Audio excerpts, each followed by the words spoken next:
આપણે આ રવાનો ફેર કરી લીધો છે।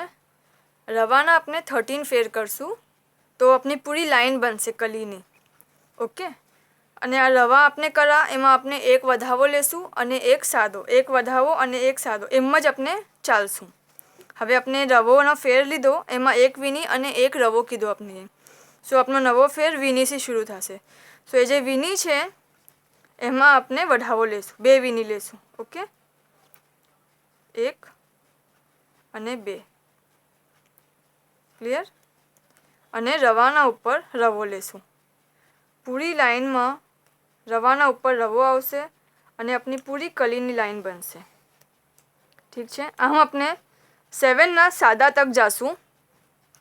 હવે આ વીનીમાં એક વીની હતી તો આપણે એકમાં 2 લઈ લીધા, બરાબર છે। નેક્સ્ટ ફેર આપણે કરશું તો 2 વીની હશે। આ ફેરના એન્ડમાં આપણા હાથમાં આવશે 2 વીની અને એક રવો।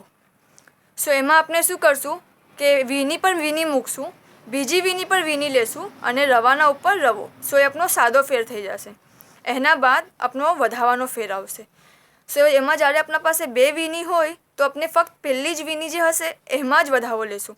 હર સેક્શનની એ વાત ખાસ ધ્યાનમાં રાખજો કે પૂરા સેક્શનની હર એક સેક્શનની પહેલી વીનીમાં વધાવો આવશે। ઓકે, પૂરા સેક્શનમાં જે 18 સેક્શન આપણા 18 રવાના બના છે એમાં પહેલી જે વીની હોય એમાં વધાવો લેજો અને બીજી વીની સાદી આવશે। પછી ફરીથી રવા પર રવો, અગેન પહેલી વીનીમાં વધાવો, આમ ડબલ લઈને, અને બીજી વીની સાદી ને રવા પર રવો। એમ આપણાને 7ના સાદા તક કરવાનું છે। મીન્સ કે 2 રવાના વચમાં 2 સાદી વીની આવે વहाँ તક આપણાને કરવાનું છે। ઓકે, સો એક સાદો ફેર કરશું અને એક વધાવાનો ફેર, એમ આપણી પૂરી કલી તૈયાર થશે, બરાબર છે। અને ખાસ ખ્યાલ રાખવાનું કે ફક્ત પહેલી વીનીમાં હર સેક્શનની પહેલી વીનીમાં આપણે વધાવો લેશું।